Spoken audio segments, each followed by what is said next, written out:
Collective, let's get into a reading. We're going to do a love reading. Oh. So you could have recently mastered a lesson. Let's see. Let's see what's coming in for you. I've decided to do a giveaway. So I'm doing it on my Pisces only channel. If you're a Pisces, you can go to that channel as well and enter. But what I'm going to do is I'm going to give a free reading to anyone who can guess what I'm going to get done when I go get my hair done this week. Okay, so you have to guess the whole thing. You can't just guess, oh, a trim, and me get 7 things done and only one thing be a trim. So, I mean, guesses need to be in depth. And I know a lot of men are going to be like, girl, this is not a giveaway I want to enter. That's fine. You can do the next one. But for this, I need you to be specific. I need you to say, this is what I think you're going to get done. I think you're going to cut it off to your ears, and I think you're going to come back as a redhead. What do you think I'm going to get done? And if you get it, I will enter you to win a free reading if there's more than just one of you, or you will be the winner if there's just one of you. So I'm seeing that some of you could have set a boundary with someone that you could have loved and accepted, but this person could have been unavailable. It was like they couldn't love you the way you needed to be loved. Okay, I'm hearing the song, they read you Cinderella. You hoped it would come true, that one day your Prince Charming would come rescue you. So you could have felt that this person was like your Prince Charming, your princess that you've always asked for. I'm saying that forgiveness is going to have to be shown here. I'm saying that there's going to be things you guys are going to have to overcome. And I'm saying your intuition is telling you that it's going to come back as soon as you think that there's no way in hell you and this person will ever be together. I'm hearing we are never, ever, ever getting back together. I don't want to know. I don't want to know if you've moved on, because I want to feel that way again. This person feels that the timing wasn't right for you two. So they feel that whenever you were loving them unconditionally and when you were wanting to give them the world, that it wasn't the right time. And that could be the case. It could be an energy here of they could have used you as a distraction from their pain. How fucking convenient is that that was under there? And now they could think about you late at night. This person doesn't want to know if you're entertaining anyone. And this person, for some of you, doesn't know if you're entertaining anyone. And it's like, thank God, because that would crush me. I don't want to know. That is not an answer I'm trying to go seek. 5 of Swords. But it would only be fair if you did. Because in fairness, I didn't choose you when I had the opportunity, or I wasn't ready when it was given to me. And some of you could see that as a betrayal or see that as selfish. You weren't out of the stage of your life of learning, or you weren't out of the stage of your life where you wanted to settle down. I wanted to settle down, but you didn't. There could have been an energy where you guys were on different pages, and that resulted in someone having to set a boundary. But whoever wouldn't give the other what they wanted is feeling regret. I don't know why. But I want to get my short deck. So someone could be shorter than the other. Someone could have a short temper. Someone could have got fed up and got to a point where it was like, F it, I'm drinking my own cup. This person, when you met them, could have been in an energy of, I'm unapologetically selfish. If I had anything to give, the only person getting it is me, myself, and I. What's that song? It's me, myself, and I. Because I got me for life. See, yeah, that's what I'm getting. Nobody else has me. I got myself. So that means when I'm thirsty, I'm going to drink. If I don't want to, I ain't. That could have been the energy this person was in. But they could have been a little extreme and a little toxic with it. That could have been their energy. They could have been indulging to a place where it started becoming a problem. But they could have been unapologetically, but I'm single, it don't matter. I'm a bachelor, bachelorette, it don't matter. That could have been this person's energy, and that's valid. However, that could have been them going from one extreme to another. You know, the people who get divorced or separate and they go balls to the wall and you're like, oh my God, do we need to tie you down? Because you get a little out of control. I've been there, I've done that. I feel like most of us have, if you've ever got out of something long term or something that kind of tied you down. That's what I'm getting with this person. So this person could have felt very like free, but it could have also been something that consumed them, that also become kind of like their worst nightmare. You know, being free is all grand and all great until you get up there in those clouds and you realize, wait, a plane can hit me. Woohoo, the wind up here is a little stronger. That's kind of what I'm getting with this person. For some of you, they wanted to be recognized. They wanted to have success, but in a different way. Okay, so let's see, why do they want to come back now? Now again, it's telling me that you learned a lesson here with this person.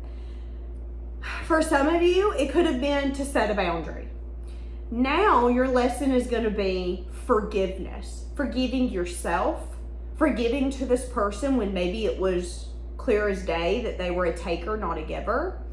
Or it could be forgiving them. Forgiving them for ever talking to you when they know good and well that they were only self-consuming. They were only consumed with one and one only. But for some of you, they could have opened up dialogue. For some of you, there could have been passion, lust, could have been an attraction and attraction only. This could have been someone that you went home with from the bar, and you could have thought it was going to turn into something, but then when you left or when you guys separated, you never heard from them again. Could be that with the devil. It's giving me a little bit of energy of, whoa, you come off as a charmer. You come off as the kind of girl that everybody wants. You come off as someone who's very charismatic, yet you don't know what you're getting till you got it. Okay.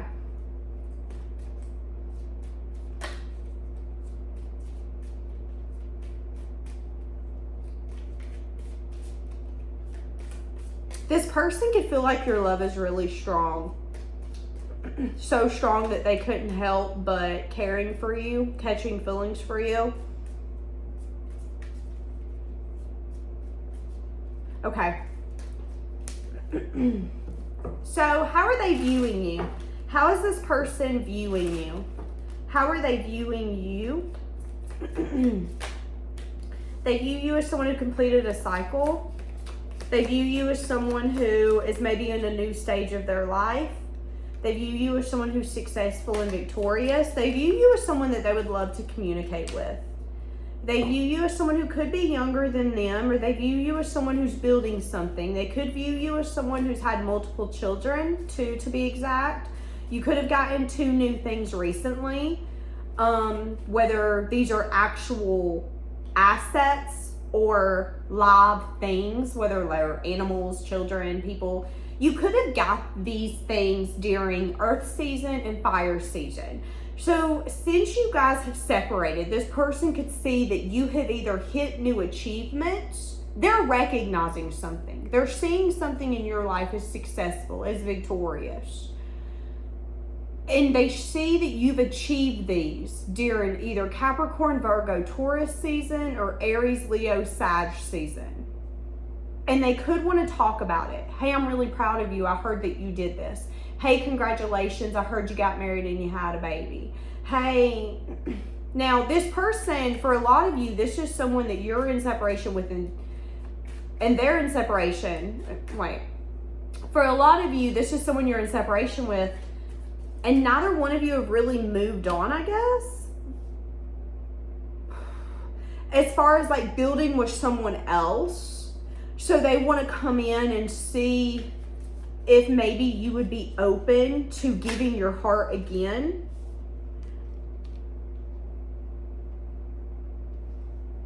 They view you as someone who gets discontent with them because they either can't make up their mind or they're confusing.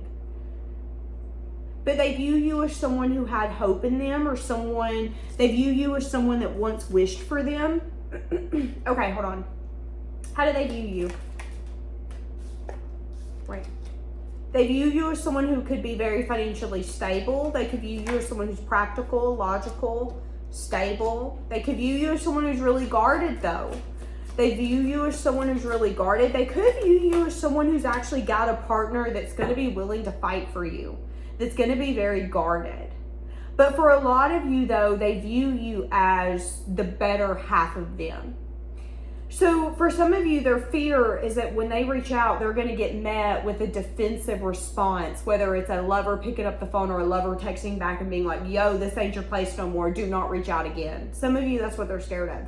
Some of you, they view you as someone that they want to grow with, but they also know that they're going to kind of have their work cut out for them, because it's kind of like they feel that you kind of lost all hope. You see them as someone who can't make up their mind, so they don't make a choice at all, and you got really discontent with it, or you got bored with it, or you were like, you know what?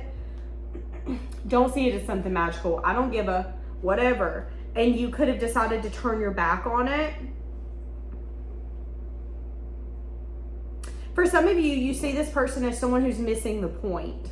You're missing the point. You don't see what I can see. So I can't sit here and beat a dead horse. I'm gonna go. I'm gonna pack my stuff and I'm out. But then they want to come in and tell you that they do see what you see, but they're also scared that it might be too late. You're either going to be like, no, you don't see it because you ain't it. You're not marriage material. You do A, B, C, or D. It's like they're scared that they're going to get a defensive side of you. You saying that they're not marriage material, that they don't have enough, that you want growth and they're not it.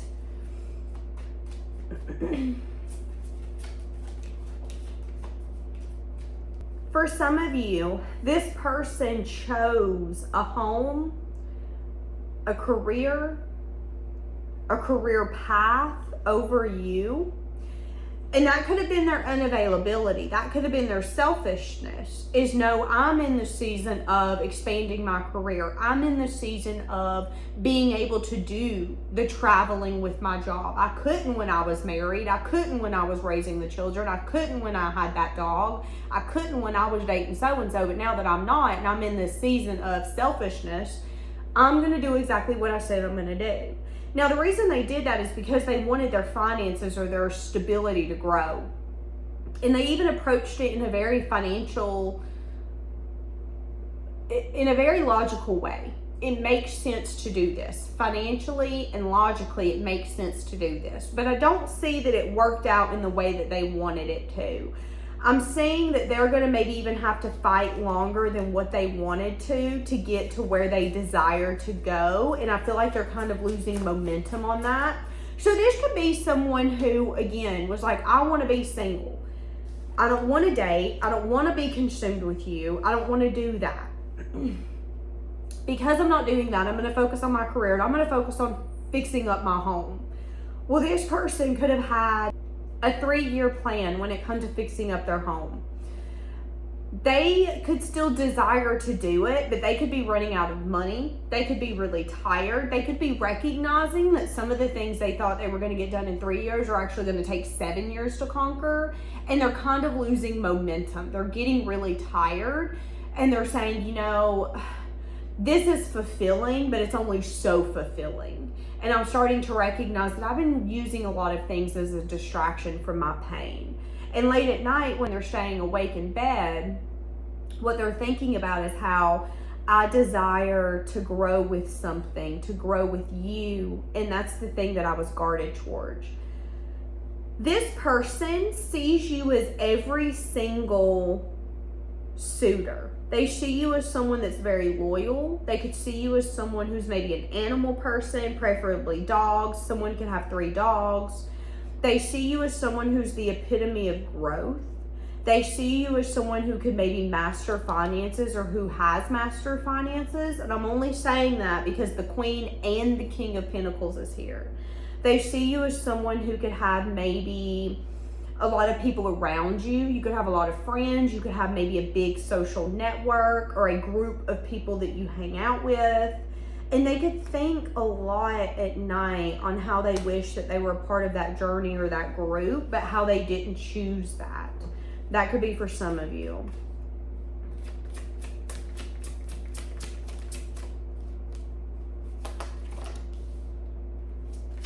So I'm asking, why is it going to work out now? I'm seeing that you placed a boundary to see through their bullshit. I'm seeing that you placing a boundary is also making them come in with communication that they were either scared to have or communication that they've been dodging or avoiding having, okay? I'm saying that it's going to cut through any confusion or illusion, and it's going to allow you guys to get from a place of chaos to a place of peace. I'm saying that it might take 7 weeks or 7 months for you guys to figure this out, for you guys to maybe work out the kinks here, and for everything that's in the dark to come to light. And I'm saying that it's also going to take a lot of strength and courage for this person to do this as well, okay?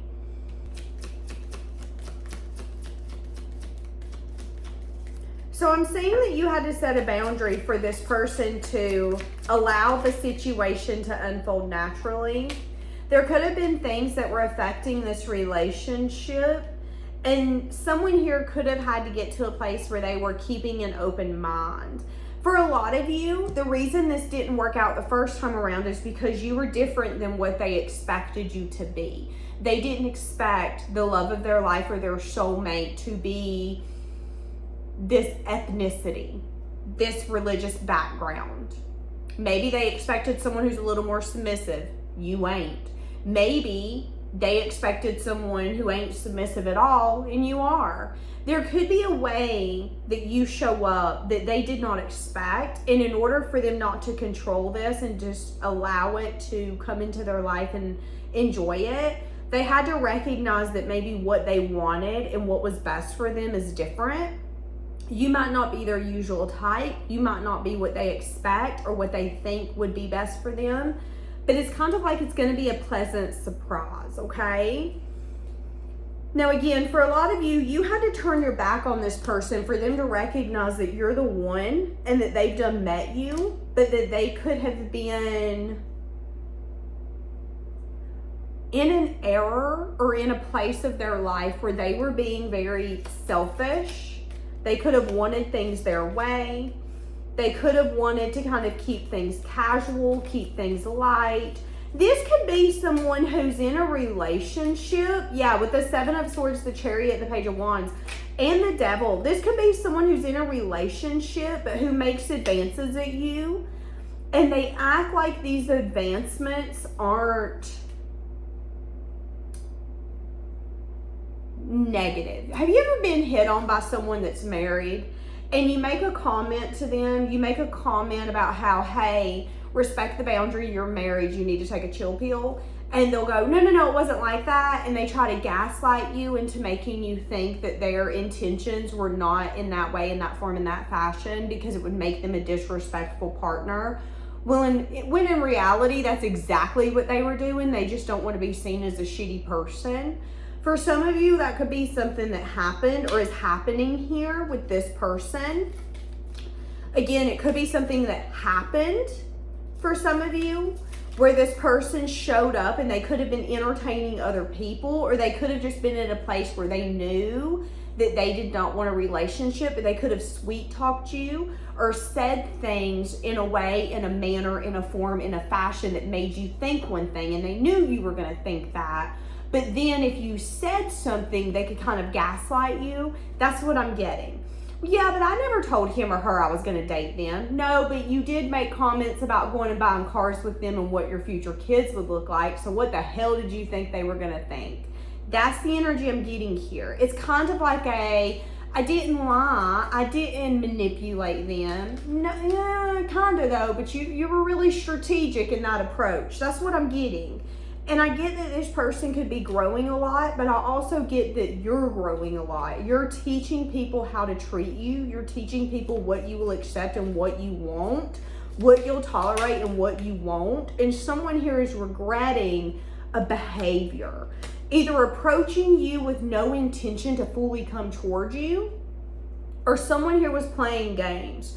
Someone here wanted to kind of keep their options open, but have you as an option when they knew good as well that if you knew that, you would have never been an option. It's something like that. It's kind of like a white lie but I'm not lying, is kind of what I'm getting. That's that person's energy. And they're going to end up regretting that. And then when you guys come back into one another's life after you've set a boundary, I see that it's going to grow into something. I see that this person really desires to have something more with you. Now, are you going to see this person as marriage material? You're going to be a little unsure. You're going to be anxious on whether or not this is fair because you've seen a side of this person that you don't like. But you're hopeful. You're hopeful that with enough giving, you're going to be able to grow. So you think in your mind, it's like, I don't know, Danielle. I'm hopeful that they can prove to me that that was a fluke, that was a one and done, that was a side of them that I'll never see again. But I'm also realistic enough to know that they're going to have to show me that. I'm not going to be naive. I'm also realistic enough to know that it might be 3 to 6 months, 3 to 6 years before I fully have faith and hope in this, that it's not going to let me down or it's not going to be what I think it is. That could be what some of you are feeling. So for some of you, you're going to give this person a chance, and I think it's going to work out. But I think there's going to have to be an awareness around someone's behavior and why it happened. For some of you, this person needed to be single. But did they maybe manipulate the situation to get what they wanted? Again, telling a white lie, saying something, knowing you're going to take it a certain way. Here's an example. If I told my kid right this moment, hey, here's the keys. So when you're driving to the mailbox, what do you think she's going to think? She's going to think that I'm about to let her drive. But then when I go outside, I snatch the keys and go, get in. But you said when I drive to the mailbox, I never said that. You heard what you wanted to hear because you wanted to drive. Okay, Gaslighter 101, calm down. That's what I'm getting here. It's like this person would say things that you would pick up on for you to be like, wait, what do you mean? I'm confused. We're doing that? Oh, okay. Well, I mean, they said it, so truly they meant it. And I think you quickly realized, oh, they said it. But they're a page. They say a lot of things. I don't mean that they mean any of them. And that could have, again, really helped you see what moves, what can you take to the future, and what's ultimately going to grow. Okay? So, I see that you might give this person a shot, but I'm saying, depending upon who you are, will depend upon what it turns into. For some of you, it's going to turn into everything. For some of you, you're going to decide that you want something different and that this person is not it. And you're going to hold out for someone different because you're fulfilled emotionally on your own. But for a lot of you, you're going to give this person a chance. And it's going to turn into major change and collaboration and clarity and everything that you've manifested. There will be something missing though. So you might feel after dating this person for 7 months or 7 years that emotionally they don't open up, or that they're not maybe as emotionally intelligent as you would prefer a partner to be. So after being with this person for, again, 7 months or 7 years, you might notice that emotionally, when it comes to being able to articulate what they're feeling, express what they're feeling, not brush emotions under the rug and act like they're not there, not act out of anger or out of resentment, you might notice that they're not necessarily at the place that you are when it comes to emotional intelligence. That's being able to understand what you're feeling, what you're thinking, how you're showing up compared to that. This person might still be a little bit behind you when it comes to that. And that might be something that you kind of wish was different. Some of you might be like, if there was one thing in this relationship I wish I could change, it's that. But you know, Danielle, nobody's perfect. So that would be what you would say to me. So I'm just going to let you know about that as well, just to let you know. And I'm going to leave it here. Have a blessed day.